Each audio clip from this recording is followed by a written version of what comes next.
آیا ډونالډ ټرمپ نړۍ د درېیمې نړیوالې جګړې په دروازه کې درولې ده؟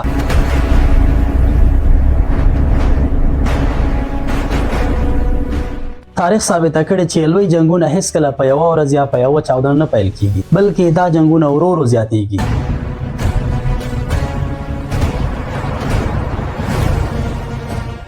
په 1914 کال کې کله چې د یو شهزاده تر وژل کېدو وروسته لومړی نړیوال جنګ پیل شو، نو هغه وجنه یوازې یو پلمه وه.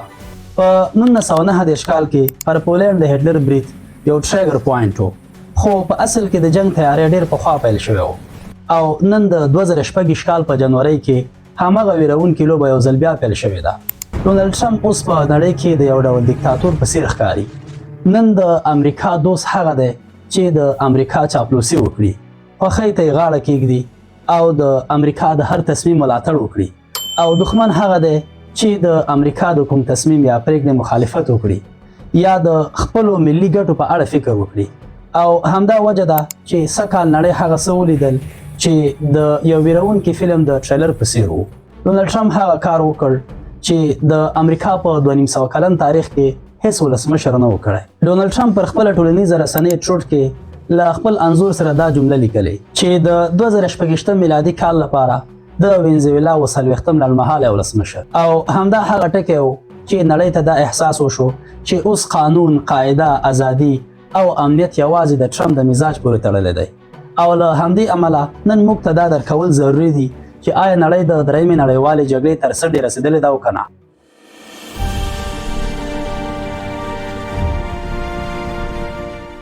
ګورئ، د 2016 کال د پیل لومړنۍ ورځې هغه ورځې وې چې هر څه یې بدل کړل. راتلونکي نسلونه ښایي دا نیټې همداسې یادې کړي لکه څنګه چې موږ تاسې په جاپان باندې د امریکا لومړنۍ اټومي بم استعمالول یادوو. د دې کال په پیل کې د جنوري پر 3 نیټه د وینزویلا په پلازمینه کې امریکایي کمانډو او دلتا فورس ځواکونه ښکته کیږي. ولسمشر مادورو او ښځه یې له خپل کور څخه پورته کوي. سپینه ماڼۍ وایي دیکتاتوري ختمه شوه، وینزویلا آزاده شوه، خو حقیقت دا دی چې نیکولاس مادورو منتخب ولسمشر و. بیا د جنوري پر 9 نیټه د وینزویلا ترڅنګ د امریکا بحري ځواک او روسي بیرغ لرونکی نفتي ټانکر په اټلانټیک سمندر کې د 2 هفتو له تعقیب وروسته ونیو. راپورونه وایي چې دا له وینزویلا سره تړلی او د امریکا د بندیزونو لاندې نفتي ټانکر و چې دا د روسیې قصدي پارولو په څیر عمل و. بیا د جنوري پر 8 نیټه کیم جونګ اون پوتین ته لیک ولېږه. په دې لیک کې کیم جونګ اون په څرګنده توګه وویل چې شمالي کوریا به د روسیې ملاتړ کوي او دا ملاتړ به په پرله پسې او بې شرطه وي. د دې لیک هدف د دواړو هیوادونو ترمنځ اړیکې ژورې ښودلو. د دې ترڅنګ یې نړیوالو ناظرینو او امریکا ته ښکاره پیغام ورکړ چې شمالي کوریا د روسیې خواته ولاړه ده، او له همدې ځایه نړۍ ته دا احساس پیدا کیږي چې روسیې هم یو بدیل تیاری پیل کړی دی. چیرې چې د چین ولسمشر نه ښکاري، خو کیم جونګ اون، شین جینګ پینګ او پوتین دا درې واړه د امریکا سخت رقیبان دي، او که دا درې واړه سره کینی نو پوښتنه پیدا کیږي چې آیا دا هم د امریکا پر ضد کوم تیاری دی او که نه. د دې ترڅنګ ایران هم د یو لوی بحران طرف ته روان دی، خو په ایران کې چې څه روان دي یوازې داخلي کیسه نه ده، د دې تر شا هم د امریکا کیسه ده او د ایلان ماسک کیسه ده چې نن د ایران انځورونه د خپل انټرنیټ له لارې ټولې نړۍ ته رسوي. خو خبره د حد څخه هغه وخت واوښته کله چې امریکا ډنمارک ته ګواښ وکړ او ویې ویل ګرینلینډ به پر موږ وپلورئ. د ډنمارک موضوع تر ټولو خطرناکه ده ځکه چې دا ناټو ماتولی شي، په دې وجه چې ګرینلینډ د ډنمارک تر سیوري لاندې دی او دواړه د ناټو غړي دي. خو دلته دا پوښتنه راپورته کیږي آیا امریکا اوس هم خپلو متحدینو ته په رښتیا وفاداره پاتې شوې او که نه، او که امریکا یوازې خپلې ګټې ته ګوري. ځکه چې یو خوا پر خپل زوړ هندي دوست 50% ټیکس لګوي او بلې خوا د ناټو هیوادونه بلیک میل کوي او ورته وایي چوپ پاتې شي، موږ ته یې راکړئ که نه نو په زور به داخل شو او له وهلو ټکولو وروسته به یې واخلو. خو بیا هم تاسې پوښتنه مطرح کیږي آیا اوس سم او ناسم یوازې هغه څه دي چې ډونالډ ټرمپ ته سم ښکاري؟ آیا قانون، قاعده، اصول نور کوم ارزښت او معنا لري او که نه؟ خو لکه څنګه چې مې مخکې تاسو ته یادونه وکړه، د جنوري پر 3 نیټه نیکولاس مادورو او ښځه یې ونیول شول او بیا امریکا ته د محکمې لپاره انتقال شول. نو پوښتنه دا ده ولې؟ آیا دا د دیموکراسۍ لپاره و؟ که څوک داسې فکر کوي نو هغه ډېر ساده انسان دی، ځکه چې حقیقت دا نه و. تاریخ وایي امریکا دا لوبه نن نه بلکې له 1830 کال راهیسې کوي. هغوی یو اصل جوړ کړی چې مونرو نظریه نومیږي د دې نظریې له مخې ټوله لاتینی امریکا د امریکا د نفوس ساحه ګڼل کېده. په تیرو سلو کلونو کې امریکا په پاناما، چیلي او ګریناډا کې حکومتونه نسکور کړي دي. خو په 2016 کې چې څه روان دي هغه له پخوا ډېر مختلف دي، ځکه چې پخوا دا کارونه پټ پټ کېدل، خو نن ډونالډ ټرمپ په ښکاره او په متکبر شکل سره دا هر څه کوي.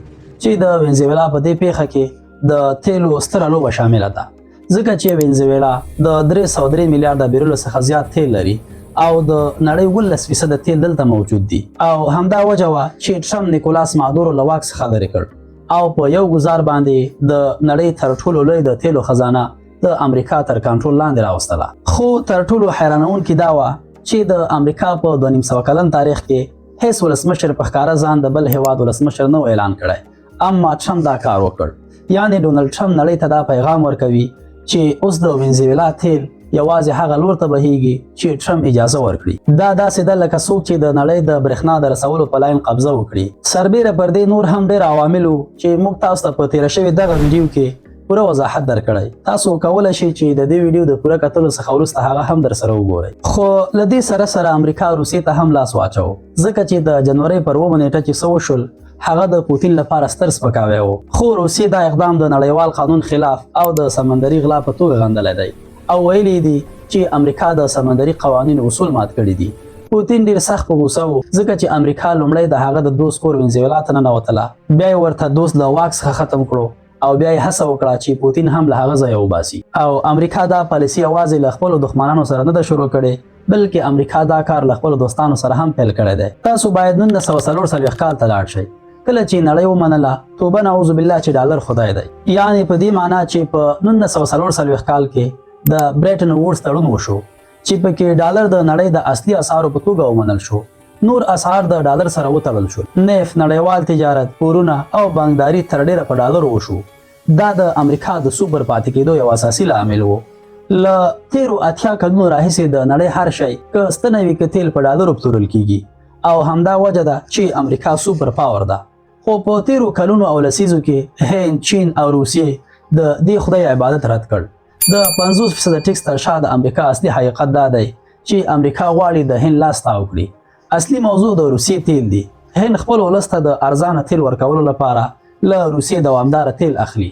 امریکا ته دا ویره ده چې که هند د ډالرو پرېښودو لور ته ولاړ شي نو د امریکا اقتصاد ته به ډېره سخته ضربه ورسوي. هند وویل موږ د خپل ولس پر وړاندې مسؤلیت لرو. خو په اصل کې امریکا د بریکس موضوع ډیره سخته ورخطا کړې ده. بریکس د نړۍ د 15 لویو مخ پرودو هیوادونو اقتصادي او سیاسي اتحاد ته ویل کیږي. دا نوم د 15 هیوادونو د نومونو د لومړۍ تورو څخه جوړ شوی، لکه بی برازیل، آر روسیا، آی انډیا، سی چین او اس سویلي. دا هیوادونه غواړي چې نړۍ یوازې د امریکا او ډالر تر واک لاندې پاتې نشي. نو امریکا په اصل کې د بریکس غچ اخلي. چین، روسیا او هند د ډالرو پرېښودو او په خپلو اسعارو کې تجارت ته تیاری نیسي. نو دا جګړه د ټوپکو نه ده، د پیسو جګړه ده او په دې جګړه کې ټرمپ د نړۍ د ورانولو هوډ نیولی دی. دا جګړه نه یوازې له چین، روسیه او شمالي کوریا سره ده او نه یوازې له هند سره ده، بلکې امریکا دا کار اوس د اروپا دننه هم پیل کړی دی. امریکا د اروپا باور هم ماتوي. اروپایي هیوادونه دا درکوي چې د ټرمپ دوستي یوازې سوداګري ده. نو له همدې وجې ناټو له خطر سره مخ ده.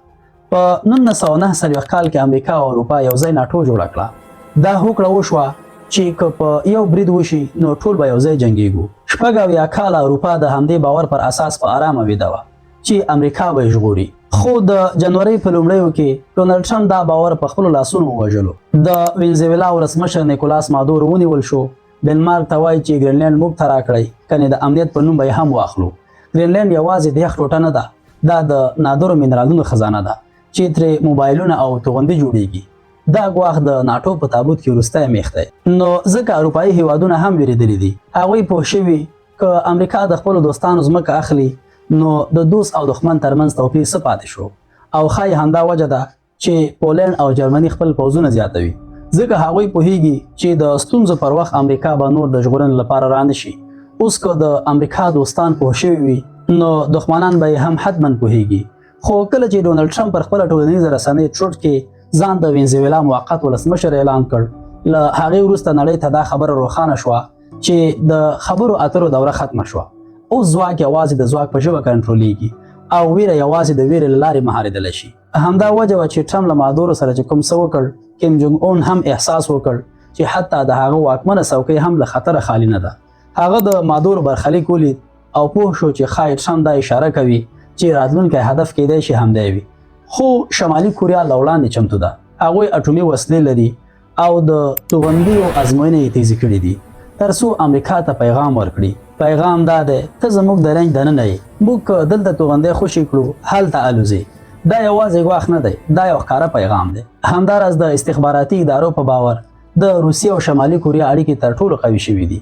کیم جونګ اون په اشارو کې داسې پیغام ورکړی چې که ټرمپ فکر کوي هغه د وینزویلا ولسمشر دی نو زموږ توغندۍ واشنګټن ته هم رسیږي. دا یو ښکاره ګواښ دی او که دا ګواښ په نړیوال جنګ بدل شي نو مه حیرانېږه، ځکه چې شاید لا تر اوسه هم خبر نه یې چې یو داسې جګړه هم روانه ده چې په سترګو نه ښکاري خو تر ټولو خطرناکه جګړه ده. اوس نړۍ پر ځمکه کمه خو په فضا او شبکو کې زیاته جګړه کوي او همدلته د ایلان ماسک کردار راځي.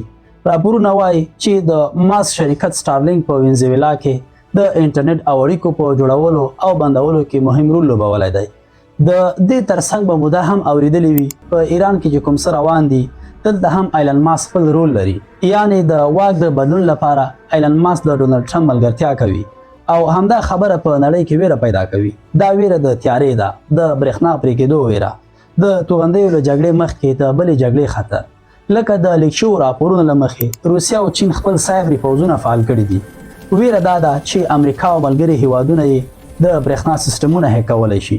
همداراز روسیې خبرداری ورکړی چې که زموږ جی پی ایس ته لاس واچول شي نو موږ به د امریکا ټول سټلایټونه په فضا کې والوځو. نو ستاسې په نظر آیا دا ټولې نښې یوې بلې نړیوالې جګړې ته اشاره کوي او که نه؟ نو په اخر کې په خلاصه ډول داسې ویلی شو چې نن موږ په داسې نړۍ کې یو چې د نړۍ تر ټولو ځواکمن هیواد ولسمشر ځان سوپر ولسمشر ګرځولی دی. هغه دا باور لري چې نه حساب شته او نه پوښتنه، یوازې هغه څه سم دي چې دی سم بولي. هغه کولی شي یوازې د یو سوشل میډیا پوسټ له لارې ځان د یو هیواد مالک معرفي کړي. هغه کولی شي پر خپلو دوستانو ټیکس هم زیات کړي. هغه کولی شي د بل هیواد د نیولو خبرې هم وکړي. خو دا د زور نه بلکې د ویرې خبره ده. دا هغه خبره ده چې نړۍ د نړیوال جنګ لور ته بیایي. ګورئ که موږ تاریخ ته وګورو نو یو نوم سمدستي ذهن ته راځي، اډولف هټلر. هټلر هم په پیل کې د خلکو په رایو راغلی و. هغه هم ځان د ملت ژغورونکی باله. هغه هم ویل چې قانون زما لپاره نه دی او کله چې چا ورسره مخالفت وکړ نو هغې ته یې د دښمن نوم ورکړ. ورو ورو ټول واک د یو انسان په لاس کې راغی. پارلمان بې واکه شو، عدالت ختم شو او رسنۍ یا ویرېدلې وي یا پلورل شوې وي. پایله څه وه؟ یو نړیوال جنګ، 8 میلیونه انسانان ووژل شول، ښارونه وران شول او نړۍ کلونه کلونه شاته ولاړه. نن موږ بیا همغه نښې وینو. یو ځواکمن مشر چې ځان له هر قانون پورته ګڼي چې وایي یا زما سره یا زما پر ضد، او نړیوال قوانین یوازې د کمزورو لپاره بولي او د جګړې ژبه د سیاست پر ځای کاروي. فرق دا دی چې نن وسلې ډېرې خطرناکې دي. نن یوه تېروتنه، یوه بټن ټوله نړۍ تباه کولی شي. نو پوښتنه دا ده آیا نړۍ به له تېر تاریخ څخه زده کړه وکړي که نه، او که بیا به هم همغه غلطي تکرار کړي؟